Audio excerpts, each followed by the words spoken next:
Hello student, ইতি ক্লাসরুমে তোমাদের সবাইকে স্বাগত। আজকে তোমাদের সঙ্গে আলোচনা করব পঞ্চম শ্রেণীর তৃতীয় পর্যায়ক্রমিক মূল্যায়নের জন্য বাংলা বিষয়ে মডেল কোশ্চেন নাম্বার 5 ও 6 নাম্বার সেটে। তাহলে চলো এবার দেখে নিই। একের এক দাগে দিয়েছে সূর্য সেনের প্রিয় কবি ছিলেন হবে রবীন্দ্রনাথ ঠাকুর। একের দুই জটি পিসিমাকে ভোরবেলা তাল দিয়েছিল গোপাল। এমনি করে রোজ পৃথিবী নতুন হচ্ছে। মিষ্টি কবিতাটির কবি হলেন প্রেমেন্দ্র মিত্র।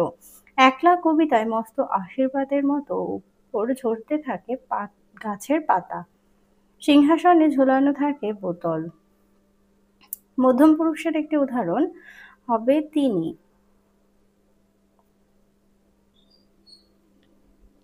আহ্বান শব্দটির বিপরীত শব্দ হবে বিসর্জন। তুমি, তোমরা, তুই, তোরা এগুলো হবে মধ্যম পুরুষের উদাহরণ। আর কোনটি প্রথম পুরুষের উদাহরণ? এখানে হবে তারা।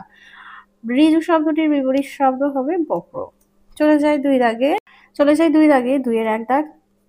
চট্টগ্রাম শহরটি বর্তমানে কোন দেশে অবস্থিত? হবে বাংলাদেশে। পরের প্রশ্ন, চটি পিসিমার ভালো নাম? হরিমতি। পথের পাঁচালী বইটি বিভূতিভূষণ বন্দ্যোপাধ্যায়ের লেখা। আর আকাশের দুই বন্ধু গল্পে কোন বই থেকে নেওয়া হয়েছে? স্বপ্ন দেখি রূপকথার। পরের প্রশ্ন, তিনের এক দাগ, কোন পথে সহজেই গড়িয়ে পড়া যায়? উত্তরটি হবে মিশ্রণ এবং ঢালু পথে।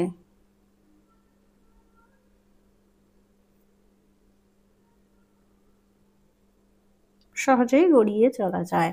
পরের প্রশ্ন, একলা কবিতাটি কোন কাব্যগ্রন্থ থেকে নেওয়া হয়েছে? আমায় তুমি লক্ষ্মী বলো। রাজার খুড়ো কি করেন? রাজার খুড়ো হুঁকোর মালা পরে নাচেন। আর কবি কাকে ধরার জন্য ছোটেন? হবে কাঠবেড়ালি। চলে যাই চার দাগে, চারের এক। ইংরেজ আমলে ভারতীয়দের প্রতি ইংরেজরা কেমন আচরণ করত? ইংরেজ আমলে ভারতীয়দের প্রতি ইংরেজরা অসহনীয় অত্যাচার করত। কোন রকম প্রতিষ্ঠানে সাদা চামড়ার লোক ছাড়া অন্য কারো ঢোকার অনুমতি ছিল না। রেস্তোরাঁর গায়ে নোটিশ ঝুলতো, কালো চামড়ার লোক এবং কুকুরের প্রবেশ নিষেধ। এইসব ঘটনার প্রতিবাদ করতে গিয়েই এই দেশের মানুষ অত্যাচারিত হতো। পরের প্রশ্ন, জটি পিসিমার বাড়িতে কি বারে কেন তালের প্রয়োজন হয়েছিল? জটি পিসিমার বাড়িতে মঙ্গলবারে তালনবমী ব্রত উপলক্ষে তালের প্রয়োজন হয়েছিল। পরের প্রশ্ন, ঘুড়ির সুতোর মাঞ্চা দিতে কি কি লাগে? সুতোর মাঞ্চা দিতে গেলে গরম জলে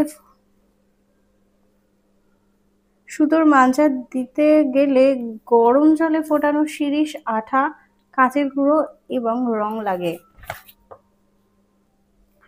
দেখে নাও পাঁচ দাগে। পাঁচের এক দাগে বলেছে আখ ও রোদ্দুর শব্দ দুটো কোন কোন মূল শব্দ থেকে এসেছে? দেখো, ইক্ষু থেকে এসছে আখ আর রৌদ্র থেকে এসে রোদ্দুর। পরের প্রশ্নটি দেখো, কবি যখন একলা থাকেন তখন তার সঙ্গে কারা থাকেন? কবি যখন একলা থাকেন তখন কবির সঙ্গে থাকেন সবুজ গাছ আর থাকে তার ভেতর দিয়ে চলে যাওয়ার পথ। এছাড়া কাঠবিড়ালি, গাছের ঝরা পাতা, এমনকি শাল বা তাল সুপারির বন কবির সঙ্গে থাকে। পরের প্রশ্ন, পাউরুটিতে পেরেক ঠোকে কেন রানীর দাদা কোন কবিতার অংশ? বোম্বাগড়ের রাজা। কোন রানীর কথা এখানে বলা হয়েছে? বোম্বাগড়ের রাজার রানীর কথা বলা হয়েছে।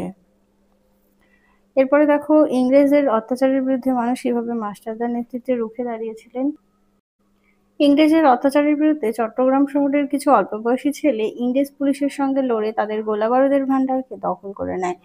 আগুন লাগিয়ে দেয় অস্ত্রাগার এবং টেলিগ্রাফের অফিসেও। দু জায়গায় তারা রেলের লাইন ভেঙে ফেলে, মালগাড়ি উল্টে ফেলে, চলাচল বন্ধ করে দেয়। ইংরেজ পুলিশ ঘাঁটিতে ব্রিটিশ পতাকা পরিয়ে দিয়ে সেখানে তারা স্বাধীন ভারতের পতাকা উড়িয়ে দেয়। এইভাবেই তারা ইংরেজদের অত্যাচারের বিরুদ্ধে রুখে দাঁড়িয়েছিল। পরের প্রশ্ন দেখো, ছয়ের দুই দাগে বর্ষাকালে গোপালের দেখা স্বপ্ন কিভাবে মিথ্যা হয়ে গেল তার গল্প অবলম্বন অনুসারে। বর্ষাকালে গোপাল তার ঘুমের মধ্যে স্বপ্ন দেখে যে সে জটি পিসিমার বাড়িতে তালনবমীর নেমন্ত্রণে গেছে, কিন্তু বাস্তবে তা হয় না। সে তালনবমীর দিন সকাল থেকে দরজার সামনে কাঠের গুঁড়ির ওপর ঠায় বসে থাকে। তার সামনে দিয়ে গ্রামের সব লোকেরা একে একে নেমন্তন্ন খেয়ে যায়, কিন্তু জটি পিসিমার বাড়ি থেকে তাকে নেমন্ত্রণ করা হয়নি। এইভাবেই বর্ষার রাতে তার দেখা স্বপ্ন মিথ্যা হয়ে যায়। আচ্ছা, এরপরে দেখো, কষ্টের বিনিময়ে পাওয়া যে সুখ তাই প্রকৃত সুখ। মিষ্টি কবিতা অবলম্বনে মিষ্টি কবিতায় এই কথাটি কিভাবে প্রকাশ পেয়েছে তা লেখো। দেখে নাও এখান থেকে।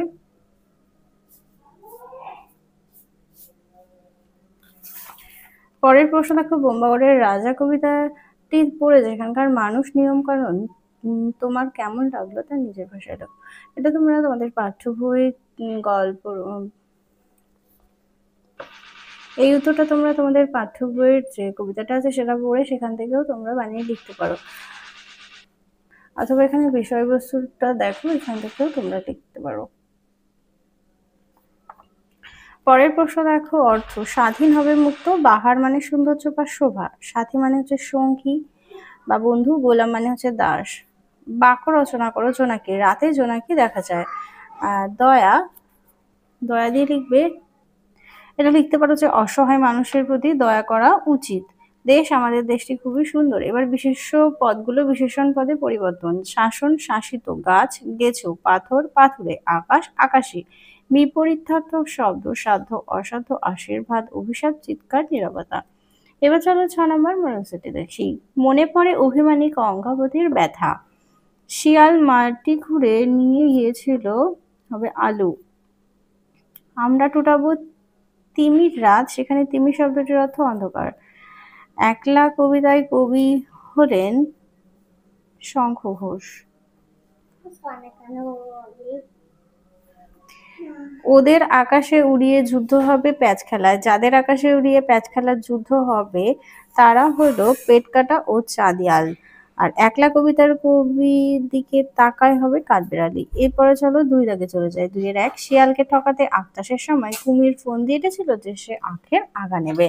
আর কতদিনের লুকোচুরি, কত ঘরের কোণে লুকোচুরি খেলার কথা কবির কখন মনে পড়ে? যখন মেঘ বৃষ্টির প্রতি মুহূর্তের খেলা দেখে তখন কবির লুকোচুরি খেলার কথা মনে পড়ে। সূর্য সেন তার ছাত্রদের কোন আদর্শে গড়তে চেয়েছিলেন? এটা তোমরা পাঠ্য বইয়ে দেখো। রামকৃষ্ণ বিবেকানন্দ ছিল সূর্য সেনের আদর্শ পুরুষ। ছেলেদেরও তিনি 2 মনীষীর ভক্তিতে ও তেজস্বিতার আদর্শেই গড়তে চেয়েছিলেন। পরের প্রশ্ন দেখো, চুনির পরের প্রশ্ন দেখো, চুনির মা জটি পিসিমার বাড়িতে গিয়েছিল কেন? দেখে নাও। এরপরে দেখো, বোম্বাগড়ের রাজা কবিতায় রানী সারাদিন কিভাবে থাকে? অষ্টপ্রহর, মানে সারা দিন রাত মাথায় বালিশ বেঁধে রাখে।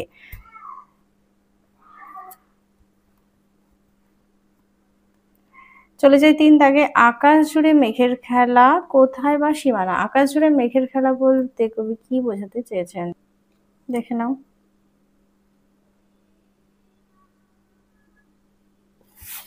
পরের প্রশ্ন, ব্রিটিশ শাসিত ভারতবর্ষে কোন পতাকা উড়তো আর তার বদলে ব্রিটিশরা কোন পতাকা ওড়ালেন? আর এটা হবে ব্রিটিশ শাসিত ভারতবর্ষে ইউনিয়ন জ্যাক উড়তো।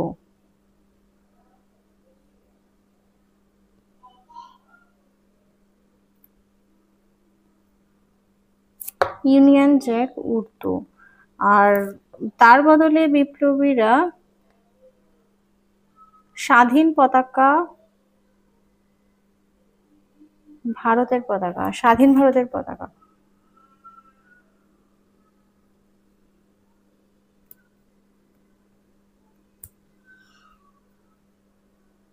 ওড়ালেন। চলে যাই 3 দাগে। এবার দেখে নেব 3 দাগে আছে, যেই না তাকে ধরতে যাব। এখানে কে কাকে ধরতে যাবে? কবি কাঠবিড়ালিকে ধরতে যাবে। ধরতে গেলে সে কি করে? ধরতে গেলে সে ছুটে পালিয়ে যায়। হোঁচট খাওয়া দুঃখ, কবির মতে কোন পথে কোনো দুঃখ নেই যে পথে সহজেই গড়িয়ে পড়া যায়। কাপকাঠি কি? তা ছিটকে গেলে ঘুড়ির কি অবস্থা হয়?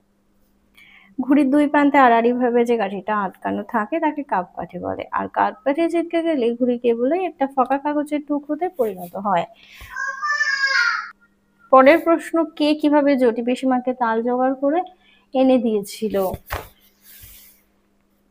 দেখে নাও। এরপরে চলে যাই 4-1 দাগে। সেই দিনও কি তেমনিতর মেঘের ঘন ঘটা আলোচ্য পংক্তিটি কার লেখা? রবীন্দ্রনাথ ঠাকুরের লেখা। কোন কবিতার অংশ? বৃষ্টি পড়ে টাপুর টুপুর। আর কোন দিনের কথা বলা হয়েছে? শিব ঠাকুরের বিয়ের দিনের কথা। আর সেই দিনের প্রকৃতির বর্ণনা দাও। দেখে নাও।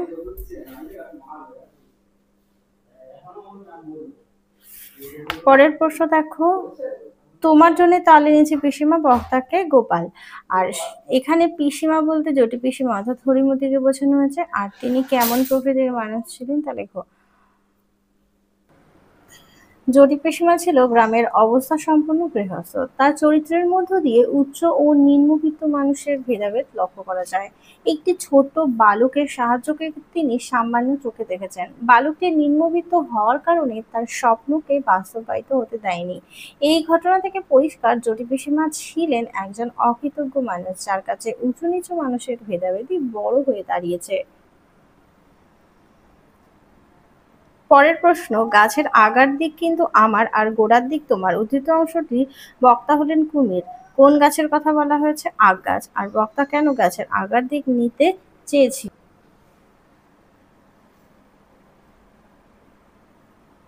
আগ গাছের সময় কুমির আগে থেকে ঠিক করে নেয়, দাঁড়াও শিয়ালের বাছা, তোমাকে দেখাচ্ছি। এবারে আমি আর আগা নিতে দেব না, সব আগা আমি নিয়ে আসব।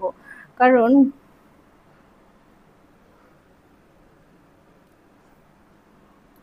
দেখো, কারণ ধান চাষের সময় শেয়ালকে কুমির বলেছিল যে ধান গাছের আগার দিক নিতে, আর গোড়ার দিক সে নেবে। কিন্তু তার ফলে কুমিরের ক্ষতি হয়, কারণ সে গোড়ার দিকটা নিয়েছিল। তাই আখ চাষের সময় কুমির ঠিক করেছে যে সে এবার আগার দিক নেবে, আর গোড়ার দিকটা শেয়ালকে দেবে। পরের প্রশ্ন দেখো, বোম্বাগড়ের রাজা কবিতায় বর্ণিত সেখানকার মানুষ ও নিয়মকানুন তোমার নিজের ভাষায় লেখো। বিষয়বস্তুটা থেকে তোমরা তোমাদের মতো গুছিয়ে লিখবে।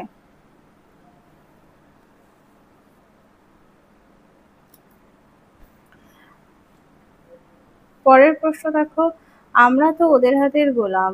এখানে আমরা বলতে কাদের কথা বলা হয়েছে? পেটকাটা ও চা দেয়ালের কথা বলা হয়েছে। তারা কাদের হাতের গোলাম এবং কেন? তারা মানুষদের হাতের গোলাম, কারণ মানুষের হাতের ওই সুতো তাদের ভাগ্য। ওই সুতো যদি প্যাচের সময় তারা দুজনেই ছিঁড়তে পারে জট পাকিয়ে, তবে হয়তো রক্ষা পেতে পারে তারা, এবং একসঙ্গে আকাশে উড়ে যেতে পারে।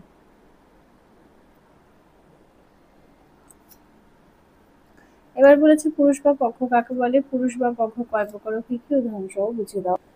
দেখো, যাকে আশ্রয় করে ক্রিয়ার রূপ পরিবর্তিত হয় তাকে পুরুষ বলে। পুরুষ তিন প্রকার: উত্তম, মধ্যম, প্রথম পুরুষ। দেখো, এখানে উত্তম পুরুষ কাকে বলে? বক্তা নিজের বা নিজেকে সম্বন্ধে বোঝাতে যে সর্বনাম পদ ব্যবহার করে তাকে বলা হয় উত্তম পুরুষ। উত্তম পুরুষ যেমন আমি, আমরা, আমাদের। আর এবার হচ্ছে মধ্যম পুরুষ। বক্তা সরাসরি কারোর সম্পর্কে কিছু বললে যা পুরুষ ব্যবহৃত হয় তাকেই হচ্ছে মধ্যম পুরুষ বলে, যেমন তুমি, তোমরা, তুই, তোরা। আর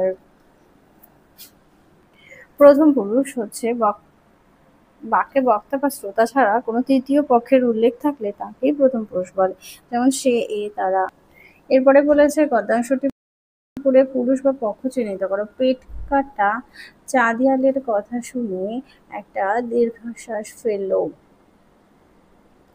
বলল, তোর সোনাই সার দেখাতো আর হচ্ছে না। তোর বা তোরা বা তুমি, এগুলো হবে মধ্যম পুরুষ। এরপরে আছে দেখা তো আর হচ্ছে না, চা দেয়াল উত্তর দিল, ঠিক বলেছিস। একটু পরেই তোর, তোর এটা মধ্যম পুরুষ।